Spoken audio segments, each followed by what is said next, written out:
Hello there, math fans. I'm going to finish up my little series about melting snowballs. I got been sidetracked doing reviews and other things for my classes, but I do want to finish this because the whole reason I did it in the first place, besides the fact that I wanted to play around with how long it takes to melt a snowball, and I showed you those visuals, I wanted to talk a little bit about theory because here, the first time I ever taught, my background was in number theory. So when I first taught differential equations many years ago, I spent many weeks reading physics books, trying to find practical examples because it's not something we in grad school we have to do research on it. I knew ideas about existence and uniqueness, but I'm always looking for something that would resonate with students. So anyways, there are these theorems that say a solution will exist or be unique. We talk about, so in a moment I will show, maybe I'll show this first. So I'm going to show you this.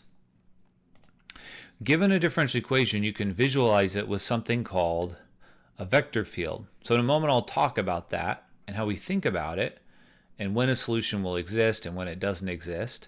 Well, let's get rid of that for right now. And the importance of how the slope field, how we visualize a differential equation.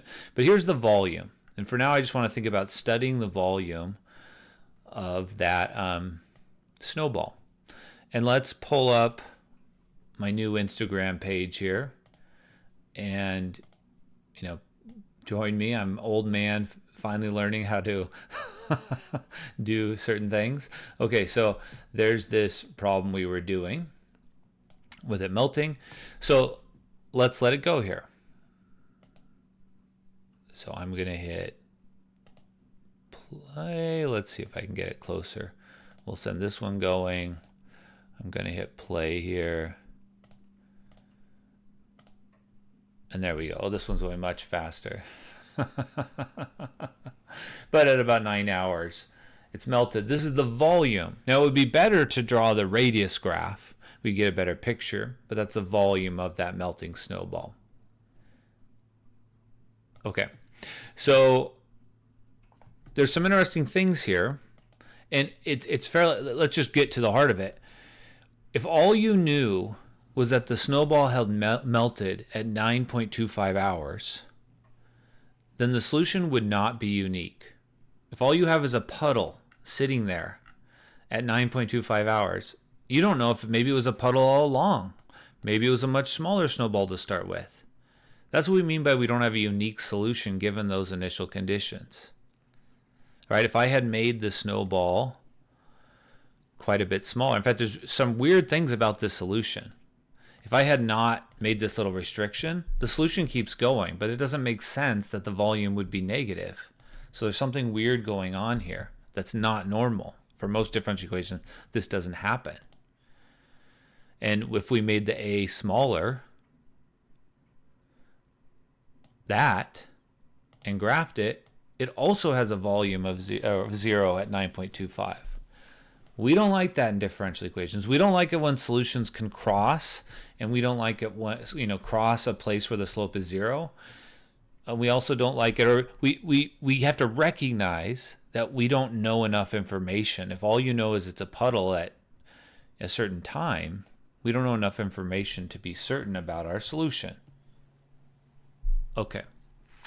Now, about the slope field piece, it's a way to try to visualize the differential equation, visualize the dynamics.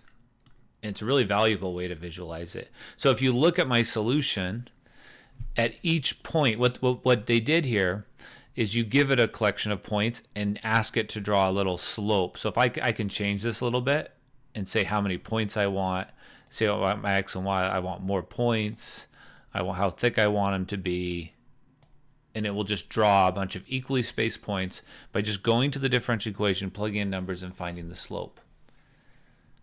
Okay.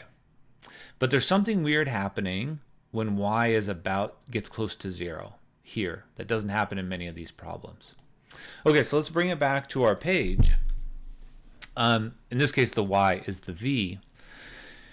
But there's this theorem that says if the function is Lipschitz continuous, which is hard for me to say, at a given value. And let's assume we have this k, which we computed.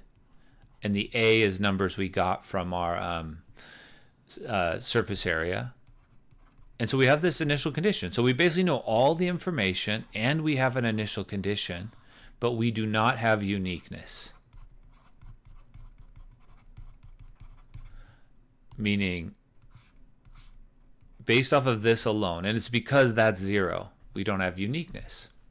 Now the theorem actually says if you take the derivative with respect to v of this, so the derivative with respect to v is going to be 2/3 v to the negative 1/3, and it's undefined here, then you might have problems. And what people try to do is prove the sort of minimal set of conditions. So if you want a little peek into what maybe somebody that was doing pure math in studying differential equations might do, I have this pulled up here. Let's go back. So here's one of the more general theorems about uniqueness and existence for differential equations. So it says, okay, people have tried and they've tried to generalize it and say, what is the minimum set of criteria we need to be sure there's a solution?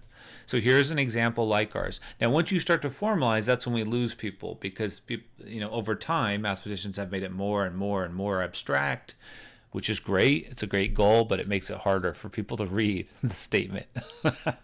So anyways, we have a first order differential equation. Now, instead of y, we're using a v. And the function on the right is a function of v. We have v to the 2/3, that's ours.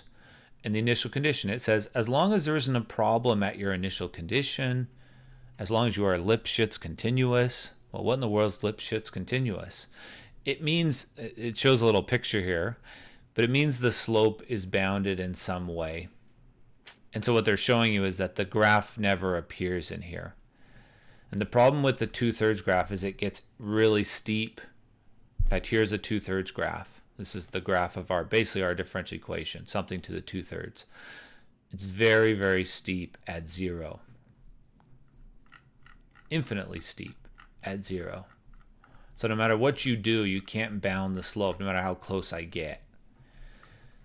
And that means when you go to solve the differential equation and the y gets close to 0, you can get extreme, you can approach it in a way that you actually hit what in other problems might have been an asymptote, and you can even cross. Okay. But I like that this problem is kind of practical of, yeah, here's a situation where you would know everything and you would have an initial condition, but it would be unclear what your solution is because you'd just be staring at a puddle. So I like that kind of, for me, brings some reality to these statements that say it has to be Lipschitz continuous at this point in order for the solution to be unique. So this is always an example I used in class and we don't do very much of that theory. But I'm trying to make a case for why someone cares about these things, because you go, ooh, that can happen? We better set up some theorems so we can be certain that that's special case. So certain, if you go on and study real analysis, people study this. They're like, what conditions make this true? What conditions make there's a solution there? And it's amazing because sometimes you can prove, a lot of times you can prove that something must be happening, even if you can't explicitly find the solution. And those have a lot of value. Those are kind of foundational theorems in a lot of studies. Okay, hope that was sort of interesting. I just like that all we studied was a melting snowball, and existence and uniqueness comes up. I didn't really talk about existence there, but solutions do exist for all initial conditions. Of course, I don't know about a snowball that starts with a negative radius. But we don't have uniqueness, at least for volume. Okay, hope that was interesting. Thanks for listening.